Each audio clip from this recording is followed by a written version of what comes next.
अस्सलाम वालेकुम friends, welcome back to Top Smarties. Drama serial दाव। एक औरत सब कुछ बर्दाश्त कर सकती है, अपने शौहर की तरफ से मिला हुआ हर जुल्म सह जाती है, सिवाय इसके कि उसकी जिंदगी में कोई और आ जाए। सुम्बुल जो आली की तरफ से मिलने वाली हर तकलीफ को बर्दाश्त कर रही थी, हर अजियत को सह रही थी, लेकिन जब से रिदा आई और रिदा जो आली के इतने करीब रहती है, हंसते हंसते बात करती है, दोनों काफी टाइम साथ गुजारते हैं, तो सुम्बुल से ये सब कुछ बर्दाश्त करना बहुत मुश्किल है। आज भी दोनों शॉपिंग पर गए तो नेहा तब सुम्बुल के पास ही आ रही थी। आली के साथ किसी लड़की को देखा तो आते ही सुम्बुल से पूछा वो आली के साथ कौन जा रही थी, तो सुम्बुल बहुत ही बुझे हुए लहजे से कहने लगी रिदा है, आली के साथ यूएसए में होती थी, अब यहाँ पर आई है। आली और ये एक दूसरे को बहुत पसंद करते थे, आप तो जानती हैं ना, मुझसे तो आली ने सिर्फ प्यार का ढोंग रचाया था, सिर्फ बदला लेने के लिए ही शादी की थी।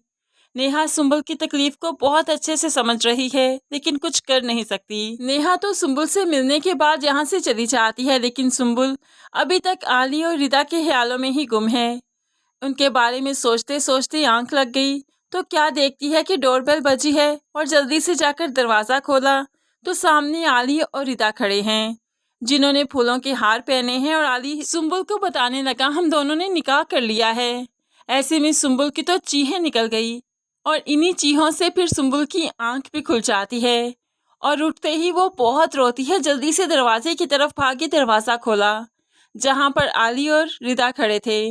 आली सुम्बुल को ऐसे हड़बड़ाहट में देखकर परेशान हो गया, क्या हुआ तुम्हें, सोई नहीं अभी तक? तो सुम्बुल बताने लगी नहीं, आपका वेट कर रही थी, दरवाज़ा खोलना था ना।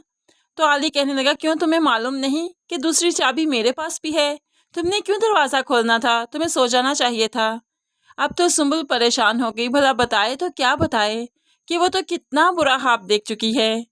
लेकिन सुम्बुल की अब आली को इस टाइम कोई परवाह नहीं, वो तो सुम्बुल के सामने रिदा के करीब होने की कोशिश करता है और कहने लगा अच्छा बताओ रिदा, आज का दिन कैसा गुजरा। तो रिदा भी कहने लगी मुझे बहुत मजा आया, बहुत अरसे के बाद हमने साथ में इतना अच्छा टाइम स्पेंड किया। अब आली रिदा से कहने लगा ठीक है, तुम जाकर रेस्ट करो, काफी थक चुकी हो, अब तुम्हें सोना चाहिए। रिदा तो खुशी खुशी चली जाती है, उसे लगा कि शायद आली उसे चाहने लगा है, उसकी मोहब्बत जाग चुकी है। लेकिन रिदा को इतना अंदाजा ही नहीं कि वो सुम्बुल को चढ़ाने के लिए ही तो रिदा के करीब आता है।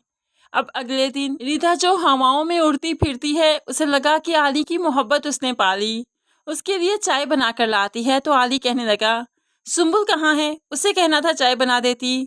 तो यहाँ पर रिदा बताने लगी वो इलेक्ट्रिशियन आया है, सुम्बुल कुछ काम करवा रही है। इतने में खिड़की पर खड़ी सुम्बुल को भी आली देख ही लेता है, तो रिदा का हाथ पकड़ते हुए कहने लगा कितने नाजुक हाथ हैं तुम्हारे, इन हाथों से काम मत किया करो। दूर खड़ी सुम्बुल ये सब कुछ देख बहुत ही ज्यादा तकलीफ में आ जाती है कि अब तो सब कुछ बर्दाश्त से बाहर होता जा रहा है। दूसरी तरफ आसिम की बर्दाश्त से भी तो सब कुछ बाहर हो चुका है। वो चाहता है कि वो इस घर से चला जाए ताकि बार बार अंबर की सूरत उसे देखना ना पड़े, अपनी माँ का मकरूज चेहरा ना देखना पड़े।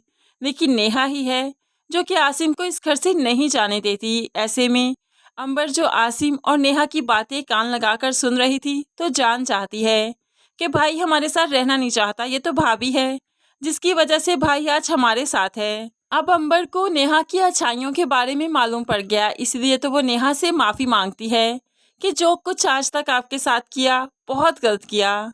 तो नेहा भी उसे तसल्ली देती है अंबर तुम्हारी वजह से हम सब बहुत परेशान हैं, लेकिन तुम यकीन मानो कि बुरा करने वालों के साथ कुदरत अच्छा नहीं करती, एहसन के साथ भी कुछ अच्छा नहीं होगा।